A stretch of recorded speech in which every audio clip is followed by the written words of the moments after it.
Press वार्ता में आप सभी का स्वागत है। मित्रों, सच अर्थ में आज भारतीय जनता पार्टी के लिए और मेरे जैसे करोड़ों कार्यकर्ताओं के लिए बड़ा हर्ष का दिन है।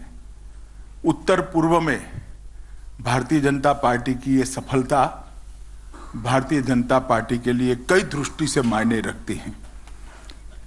सबसे पहले मैं भारतीय जनता पार्टी की ओर से उत्तर पूर्व के ये तीनों राज्यों की जनता को हृदय से बधाई देना चाहता हूं, क्योंकि उन्होंने मोदी जी के नेतृत्व को स्वीकारा है और मोदी जी की सरकार की उत्तर पूर्व के लिए जो विकास की नीति रही उस पर अपनी मोहर लगाई है। मैं तीनों राज्यों के हमारे कार्यकर्ताओं को भी हृदय से बधाई देना चाहता हूं और इस मौके पर, विजय के मौके पर, हृदय की गहराइयों से हमारे जो 9 कार्यकर्ता कम्युनिस्ट हिंसा के साथ संघर्ष करते करते शहीद हुए हैं, उनको और उनके परिवारों को भी मैं आज याद करना उचित मानता हूं। मित्रों, हमारे तीनों प्रदेश अध्यक्ष, त्रिपुरा के प्रदेश अध्यक्ष, युवा प्रदेश अध्यक्ष श्री विप्लव देव, नागालैंड के प्रदेश अध्यक्ष श्री विसासोले लेगवू जी, श्री मेघालय के प्रदेश अध्यक्ष श्री श्रीबुम लिंगदोह जी, ये तीनों को मैं बधाई देता हूं। एक सफल चुनाव का उन्होंने नेतृत्व किया है।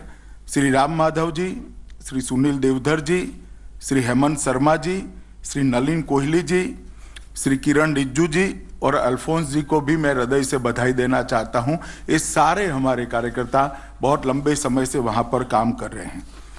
मित्रों, जब 2014 के चुनाव में हम गए तब हमारे नेता नरेंद्र मोदी जी ने देश की जनता को कहा था कि देश के पश्चिमी हिस्से का विकास तो बहुत हो चुका है, मगर पूर्वी हिस्सा कोई न कोई कारणों से और उत्तर पूर्व विकास से महरूम रह गया है, विकास से अछूता रह गया है।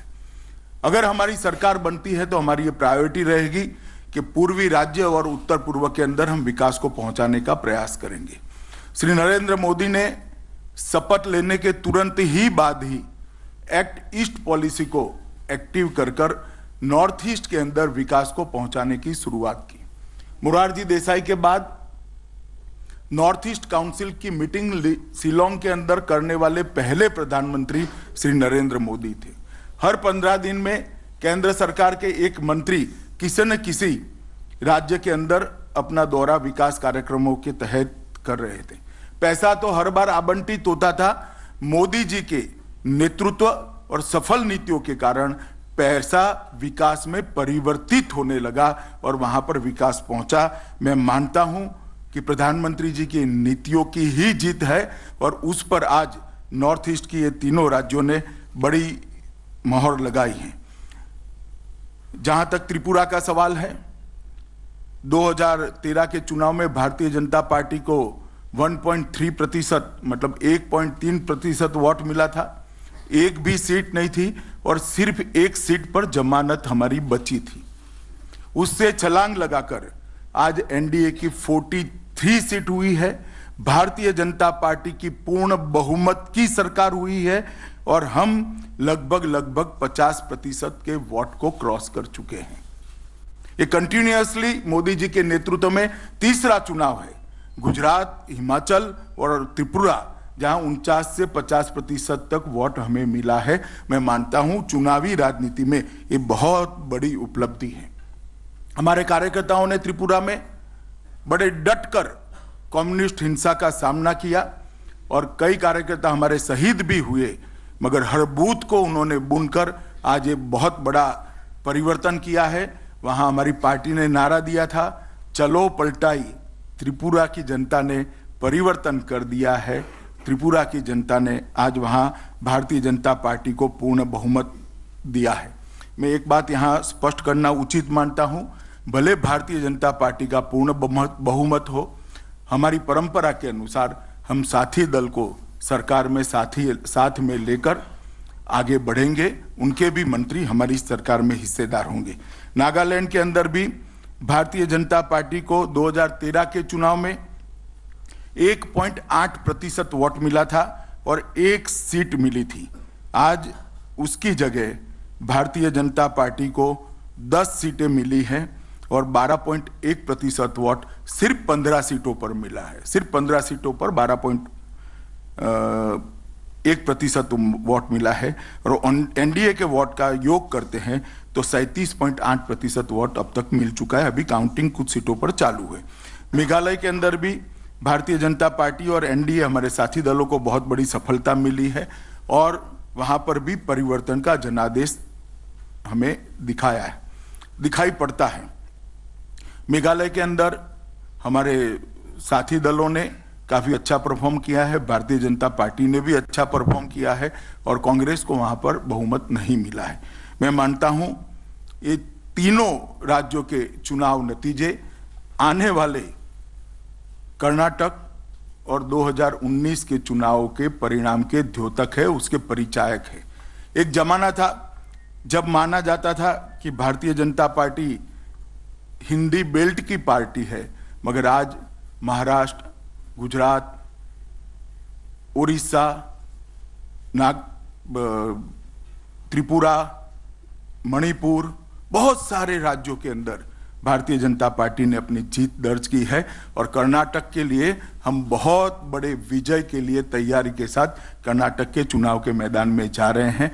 आज सबसे ज्यादा अगर आनंद है तो हमारे बंगाल और केरल के कार्यकर्ताओं को आनंद है, क्योंकि वहां पर भी उन्होंने सालों तक वाम दल की हिंसा की राजनीति को झेला है और हमारे कई कार्यकर्ता वहां पर शहीद हुए हैं।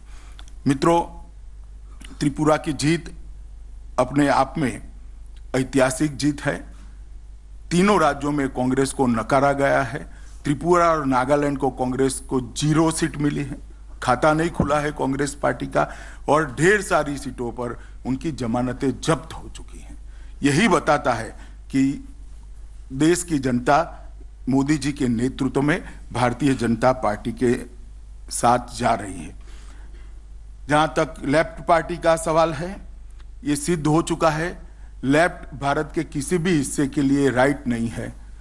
लेफ्ट को कोई पसंद नहीं करता है, ये तय हो चुका है। पहले पश्चिम बंगाल और अब त्रिपुरा, दोनों जगह से इनकी विदाई, ये मुझे लगता है कि भारतीय जनता पार्टी के ही उदय का निशानी है। बहुत सारे हिस्सों में हम पहले ही उपस्थिति दर्ज करा चुके थे और उत्तर पूर्व में जो हमारा विजय हुआ है, इससे लगता है कि एक हम पर ताना, विशेषकर आप सभी लोग, मीडिया के लोग लगाते थे कि भारतीय जनता पार्टी अखिल भारतीय पार्टी नहीं है। लद्दाख में भी हमारा सांसद है, केरल में भी हमारा सांसद है, कोहिमा में भी हमारा राज है और अब कच्छ में भी हमारा राज है। भारतीय जनता पार्टी का एक सच्चा अखिल भारतीय स्वरूप आज दुनिया के सामने आया है। मित्रों, मैं आज के दिन किसी पर तंज कसना नहीं चाहता, परंतु मैं इतना जरूर कहना चाहता हूं कि मोदी जी के नेतृत्व में जिस प्रकार से सरकार चली, विशेषकर गरीब तबकों के लिए जिस प्रकार से काम किया, पिछड़े वर्ग, दलित और आदिवासियों के लिए काम किया, इसका ये नतीजा है हमारी जीत। आज ये सारे तीन राज्य आदिवासी बहुल राज्य हैं, ट्राइबल बहुल राज्य हैं और त्रिपुरा के अंदर 20 ट्राइबल सीटों में से 20 की 20 सीटें भारतीय जनता पार्टी कंबाइंड जीता है। मैं मानता हूं ये बहुत बड़े शुभ संकेत भारतीय जनता पार्टी और नॉर्थ ईस्ट और देश के लिए है। 20 की 20 रिजर्व सीटें भारतीय जनता पार्टी ने और हमारे साथी दल ने जीती है। ये हमारे लिए बहुत बड़ा शुभ संकेत है। आगे आने वाले चुनाव के लिए स्वाभाविक रूप से हमारी हौसला इससे बढ़ता है। कर्नाटक के अंदर हमारा पूरा कर्नाटक यूनिट आत्मविश्वास से भरपूर था, मगर ये तीनों राज्यों के विजय ने, मुझे लगता है, उनका हौसला बहुत बढ़ा है। ढेर सारे कार्यकर्ताओं के कर्नाटक से बधाई के, अभिनंदन के फोन आते हैं और केरल और पश्चिम बंगाल का कार्यकर्ता का आनंद तो जो भारतीय जनता पार्टी का कार्यकर्ता है वो ही जान सकता है। नरेंद्र मोदी जी के आने के बाद पूरे नॉर्थ ईस्ट क्षेत्र के अंदर शांति बनाने के लिए भारतीय जनता पार्टी की नरेंद्र मोदी सरकार ने बहुत प्रयास किया था, सफल प्रयास किया। और एक प्रकार से ये जो मोहर लगी है भारतीय जनता पार्टी पर नरेंद्र मोदी जी के शांति बनाने के प्रयास पर, वो बताती है कि नॉर्थ ईस्ट की जनता को विकास चाहिए, नॉर्थ ईस्ट की जनता को शांति चाहिए। संघर्ष से, खूनी बदले की भावना की राजनीति से नॉर्थ ईस्ट बाहर आना चाहता है, तो ये हमारे लिए बहुत बड़ी बात है। और जिस प्रकार के परिणाम है, क्योंकि मेघालय में थोड़ा हंग टाइप का असेंबली है, अगर मेघालय को न भी गिने तो आज देश में भारतीय जनता पार्टी और एनडीए होकर 21 राज्यों में भारतीय जनता पार्टी और एनडीए की सरकार हुई है। और देश के एक बहुत बड़े भूभाग पर और आबादी पर मोदी जी के नेतृत्व में भारतीय जनता पार्टी ने सफलता प्राप्त करी है। नरेंद्र मोदी जी के नेतृत्व में जिस प्रकार से हम आगे बढ़े, हमारी सरकार आगे बढ़ी, विश्व में जिस प्रकार से भारत ने अपने गौरव को प्रस्थापित किया, सीमाओं को सुरक्षित किया, महंगाई पर जिस प्रकार की लगाम लगाई है, मुझे लगता है पूरे देश भर में जितने भी चुनाव हमारी सरकार आने के बाद हुए, बहुत सारे चुनाव में हम जीते हैं। हरियाणा, झारखंड, महाराष्ट्र, जम्मू कश्मीर, आसाम, उत्तर प्रदेश, उत्तराखंड, गोवा, मणिपुर, गुजरात, हिमाचल, और अब ये 3 राज्य इसके अंदर, ये सूची के अंदर शुमार होते हैं। तो लोकतंत्र के अंदर सरकार कैसी चल रही है, इसका सबसे बड़ा अगर कोई थर्मोमीटर होता है तो वो जनादेश होता है। एक के बाद एक जनादेश मोदी जी के नेतृत्व में भारतीय जनता पार्टी को मिल रहे हैं। मैं आज पार्टी की ओर से जो हमारा नेतृत्व कर रहे हैं, ये हमारे नेता श्री नरेंद्र मोदी जी और देश भर के करोड़ों कार्यकर्ताओं को नॉर्थ ईस्ट के अंदर भारतीय जनता पार्टी के भव्य विजय की हृदय से बधाइयां देता हूं। 5 पीढ़ी से भारतीय जनता पार्टी का कार्यकर्ता शायद जिस विजय की राह देख रहा था, वो विजय आज हमें प्राप्त हुई है। और मोदी जी के नेतृत्व में ये विजय की परंपरा बरकरार रहेगी, इतना भरोसा मैं सभी कार्यकर्ताओं को दिलाकर मेरी बात समाप्त करता हूं। अब आप सवाल पूछ सकते हैं।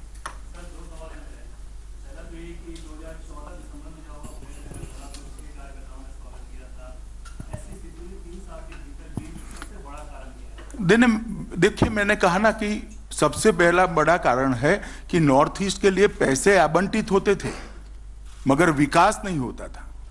जिस प्रकार से नॉर्थ ईस्ट में विकास होने लगा तो त्रिपुरा की जनता को भी लगा कि हमें विकास यात्रा के साथ जुड़ना चाहिए। और भारतीय जनता पार्टी ने वहां पर जो रिक्तता थी, बूथ कमेटियां हमारी नहीं थी, शक्ति केंद्र नहीं थे, तहसील इकाइयां नहीं थी, वो सारों का गठन कर कर एक मजबूत संगठन बनाया है। हर बूथ पर भारतीय जनता पार्टी का योद्धा तैनात था। यही ये परिवर्तन का कारण है। और जिस प्रकार से एक विफल सरकार 25 साल तक चली, विकास के नाम पर वहां कुछ नहीं हुआ था। भारतीय जनता पार्टी पर त्रिपुरा की जनता ने भरोसा किया, मोदी जी पर भरोसा किया, इसी का परिणाम है। पायल,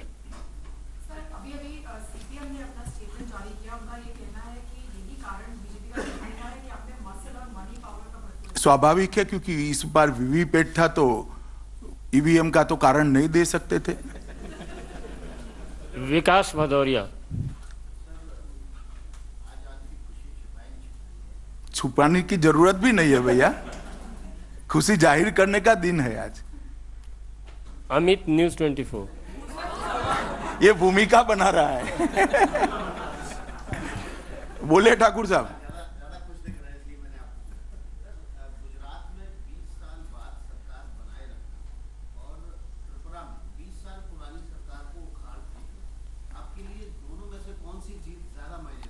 देखिए, हर जीत के एक डायमेंशन होते हैं, मगर नॉर्थ ईस्ट में भारतीय जनता पार्टी की पूर्ण बहुमत की सरकार बनना न केवल मेरे लिए, भारतीय जनता पार्टी के सभी कार्यकर्ता, सभी नेता के लिए बड़ा हर्ष का विषय है। अमित, न्यूज़ 24।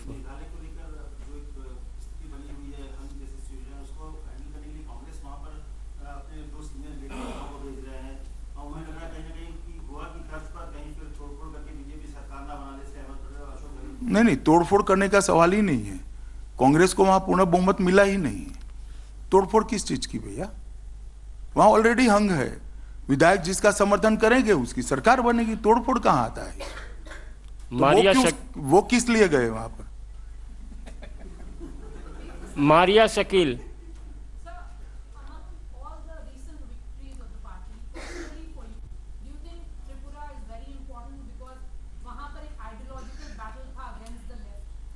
देखिए, कोई विजय छूता, मगर जिस प्रकार से हमारे कार्यकर्ताओं ने वहां पार्टी की विचारधारा को फैलाने के लिए बलिदान दिए, मैं मानता हूं त्रिपुरा का विजय हमारे लिए बहुत बड़ा विजय है।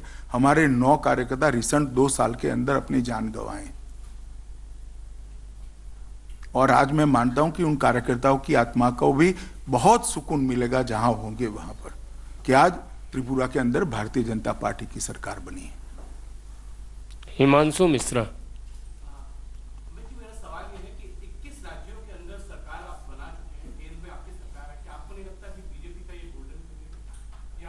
अभी आना बाकी है गोल्डन पीरियड। ऐसा 2014 में भी पूछते थे, तब भी मैं कहता था, यूपी में भी पूछा था, तब भी अभी भी मैं कहता हूं, उड़ीसा, बंगाल और केरल में जब तक सरकारें नहीं बनती, कर्नाटक जब तक जीत नहीं लेते, भारतीय जनता पार्टी का गोल्डन पीरियड आना बाकी है। ये तीनों राज्यों में भारतीय जनता पार्टी की सरकार बनने जा रही, उड़ीसा में, बंगाल में और केरल में, तीनों में बनेगी सरकार, और कर्नाटक तो हम जीतेंगे ही जीतेंगे। लखेरा जी।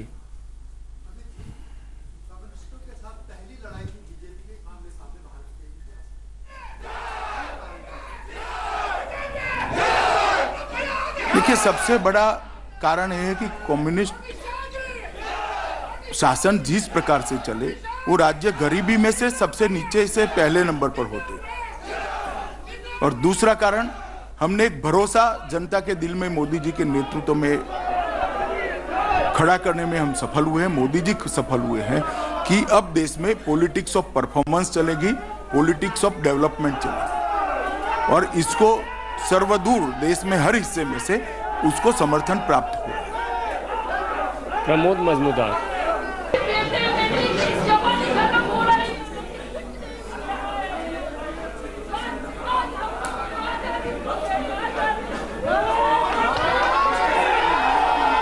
नहीं, मैं तो बीजेपी को जिसने वोट दिया, हर वोटर को श्रेय में सबसे पहले धन्यवाद कर दिया। संघ के कार्यकर्ताओं का तो सवाल ही नहीं है, वो तो साथ में है ही, मगर मैंने सबका धन्यवाद करा। Sanjay Sharma, India news.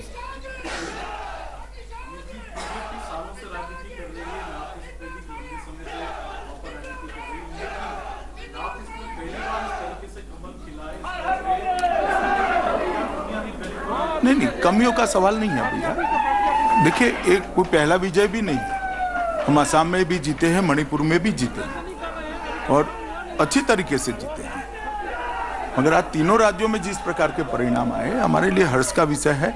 और मिजोरम छोड़कर, चूंकि अभी वहां चुनाव होना बाकी है, सारे राज्यों में आज एनडीए की सरकारें बनने जा रही। विनीत, ईटीवी।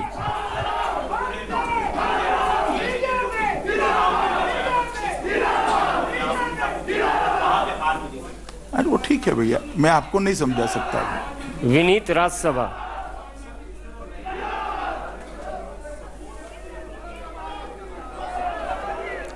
वहां पर हमारे कुछ नेता हैं, वो निर्णय करेंगे, मुझे इन्फॉर्म करेंगे, बाद में पार्लियामेंट्री बोर्ड निर्णय करेगा, मगर मैंडेट कांग्रेस सरकार के खिलाफ है।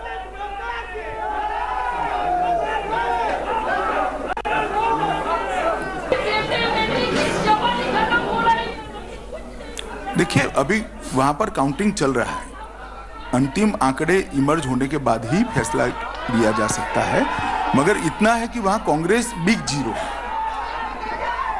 देवेंद्र परासर।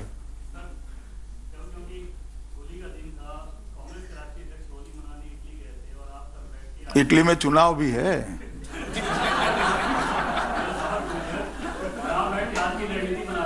मुझे किसी का व्हाट्सएप आया, मेरे पास इंफॉर्मेशन नहीं कि इटली में चुनाव है। जवाब दे दिया है यार।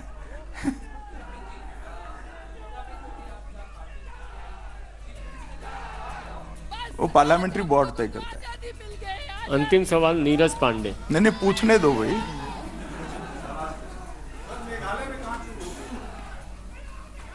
नहीं, चूक हुई ऐसा नहीं होता है भैया। स्थानीय पार्टियां चुनाव लड़ती है, हम भी लड़ रहे थे, हम डटकर लड़े हैं, काफी अच्छे वोट भी प्राप्त किए हैं। विकास चंद्रा।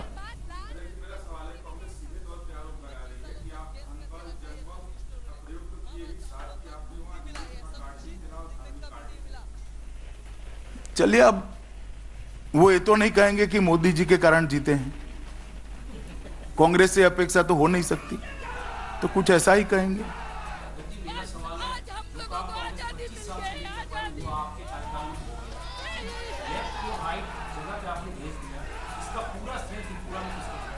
त्रिपुरा की जनता को और हमारे ढेर सारे कार्यकर्ताओं को, और स्पष्ट रूप से मैंने कहा, मोदी जी ने जिस प्रकार से विकास के एजेंडे पर ही सरकार चलाई, दाएं बाएं होने को, आप लोगों ने बहुत प्रयास किया उसको दाएं बाएं ले जाने का, मगर हम गए बगैर चलते रहे विकास के एजेंडे पर।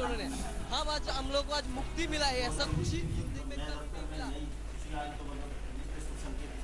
नहीं, स्वाभाविक रूप से भारतीय जनता पार्टी के करोड़ों कार्यकर्ता का हौसला बढ़ाने वाले परिणाम है। 19 के चुनाव के लिए हमारा आत्मविश्वास बढ़ाने वाले परिणाम है। एक के बाद एक जीत स्वाभाविक रूप से पार्टी के लिए शुभ संकेत ही है।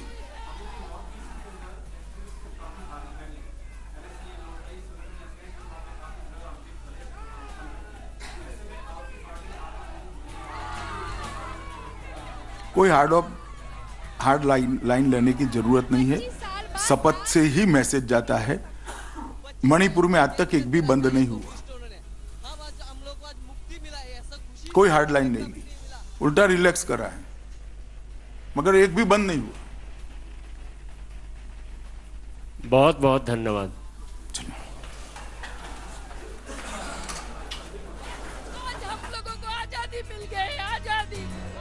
So the BJP President Amit Shah, they're talking about the spectacular victory the party had in Tripura, and he's focused extensively on Tripura, where the party's vote share went up from 1.3% in 2013 to almost 50% in 2018. And Ajit Jha, of what he spoke of, or what Amit Shah spoke of, this perhaps is the biggest takeaway, the big turnaround in Tripura? Absolutely. I mean, unprecedented, as I pointed out, in the history of India. It has never happened that a left front cadre-based party has lost to BJP, another cadre-based party. And look at the difference, the cadres, I mean, 46% is something that even the left boasts of even today. That's right. So they have got 46% vote share. The BJP has just spiked them by getting 49 to 50% vote That's share. right. They have, So yeah, the people BJP of has Tripura- swept the rest of the all the rest of the parties.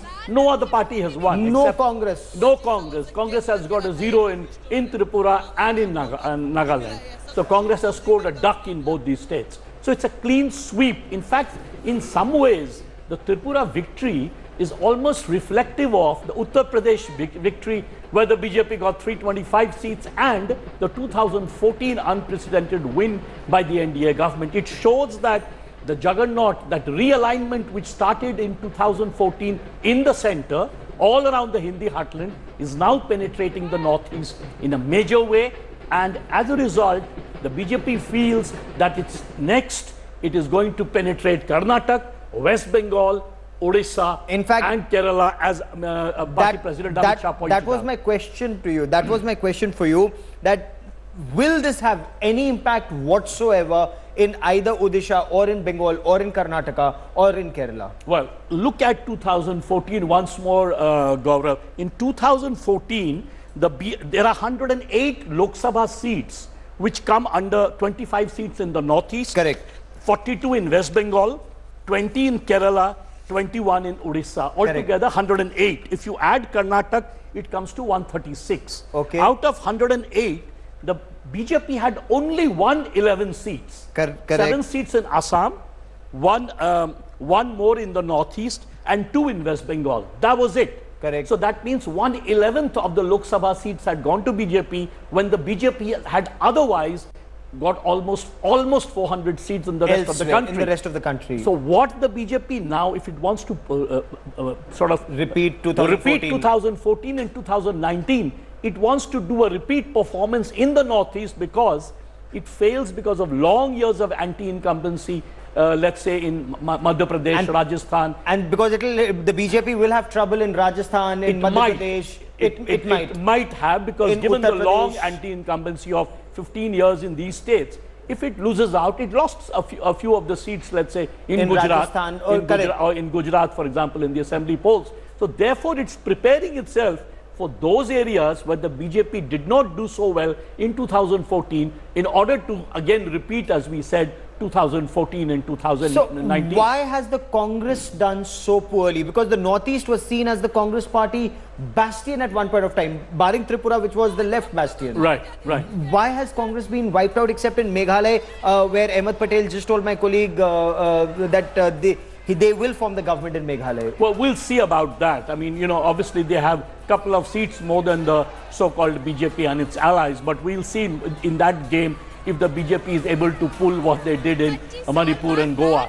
But the Congress did well, I think, because the Congress, if I were not to mince words, is a party which is directionless, leaderless, you know, clueless. It doesn't seem to have a winning formula. It has given up. I mean, look at Meghalaya. In Meghalaya, the Congress contested, and so did Trinamool Congress. Whereas in the center in 2019, the Trinamool and the Congress wants to form an alliance against the BJP. If you can't form an alliance within the state, how will you be able to form the all India level alliance and challenge the BJP? Number one. Number two, look at Nagaland. The Congress just barely contested a few seats in Nagaland, did not contest all the 60 seats at all. Why did they do that? Because they thought that they had no chances of winning. They thought they had no chances of winning. Think of the BJP. The BJP was the party which in Tripura got like 1.8% vote.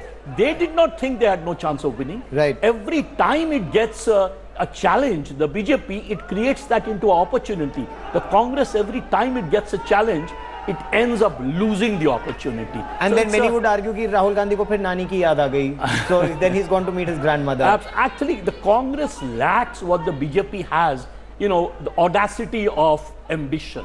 It just simply doesn't have the ambition to become a dominant party, which it was at one time. And what is a dominant party? A party which not only controls the center, but controls the majority of the state. Remember, between 1947 and 1967, the Congress used to control all the states Yes. and the center. The BJP wants to reach that pole position, that hegemonic position in Indian politics, and the Congress is just declining, reduced to 3.5 states today. And in fact- Punjab, Karnataka, Pondicherry, and Mizoram. and Mizoram. Yeah. That's it. And that's the point that Amit Shah just made a short while back when he said that we were seen as a Hindi heartland party, but today the BJP exists from Gujarat in the west all the way to the northeast, Tripura now in the northeast, from Kashmir in the north, and they're hoping to make inroads in Karnataka. And remember, it has one Nagaland, Yes. which is 100% Christians dominated state, and virtually forming the government in Meghalaya, which is 70% Christian. How do we call BJP a Hindutva party? That's a good point you raised, but what are the pitfalls ahead when it comes to Meghalaya? I have our reporters, Supriya Bharadwaj is in Shillong, in Meghalaya.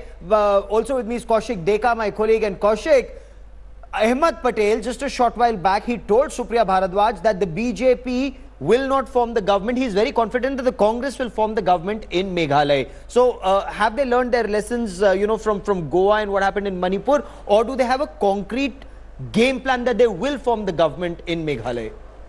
They might have a game plan because for the first time they have rushed in their senior leaders even before the results are out first. Second thing is that I don't expect Mr. Patel to say in front of camera that BJP might form the government. So I don't expect that. That's fine, that confidence is fine, but as I have told you earlier, 95% chances are that BJP will form the government. Already Himanta Biswa Sarma is also at that place, and the alliance of the smaller parties and BJP, that was actually formed much before the elections. They already had a tacit understanding. Now with what carrot the Congress would like to woo them back to Congress fold, it's to be seen. And this is actually a big fight between the Guru and the Shishya, between Ahmed Patel and Himanta Biswa Sarma. It's like it's an interesting battle going out there because Himanta Biswa Sarma was in Congress and Ahmed Patel was kind of his mentor, and now these two will fight out in Shillong with the same bag of tricks, or probably Sharma must have mastered some new tricks in BJP. So let's see what happens. I'm more excited about that battle than anything else. Okay. In fact, for the latest on that battle in Meghalaya and these election results, incidentally, the left has also commented, CPIM saying that this is the victory of money power and muscle power in Tripura. But is that actually the case? The Narendra Modi government has swept through the northeast Tripura. The BJP is forming a government on its own. Battleground northeast, our top focus story. In Tripura, of course, the left is saying this is the victory of money power and muscle power. Ajit Jha, is that also your appreciation of the situation, or is the left being a sore loser?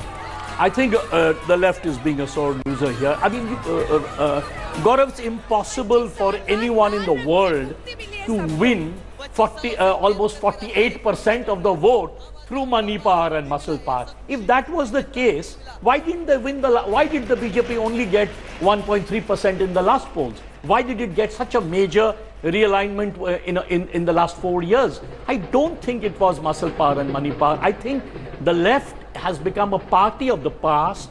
The BJP has become a party of the present and the future. You know, it's the era of the BJP. It's the alignment in favor of the BJP. Like in 2004, the alignment was for the left when they got 65 of the Lok Sabha seats. Okay, is that how you also look at it, Kaushik? That the change that we've seen, and as BJP President Amit Shah put it, from 1.3% vote share to practically 49% plus vote share from 2014 to 18. What explains this? See, CPIM saying they are complaining about muscle power, which is laughable because they also believe in muscle power. We have seen that in West Bengal, in Kerala, and also in Tripura. Money power, yes, it played a role, but not to that extent that they are saying you can't win just with money and elections, because you need proper planning, management, and at the end of the day to convince people. You can buy out some voters, no doubt about that, but you can't do it in such massive scale. So money, definitely for the first time, CPIM in Tripura, they faced a party which had the resources in terms of money and muscle. The way they had in Tripura, I'm talking of Tripura. But new territory for the BJP. But purely based on money and muscle power, they could not have won. Okay. So it had to do, as I said, good soldiers, good leaders. Good soldiers, good leaders. As far as muscle power is concerned, on a lighter note, they did have a former gym instructor who is now the chief ministerial candidate, Biplab Deb. More about him, more about Sunil Deodhar of the RSS and the role he played, and of course the BJP's spectacular victory in Tripura. What will happen in Meghalaya? Very interesting post-election battle still there. Also Nagaland. That story, lots more coming up with the headlines and our top stories on the other side of these messages. Keep watching India Today. Thanks for watching the video. For more such news and updates, please like, share and subscribe to India Today. Also check out our other great videos from our channel. We know you will love to.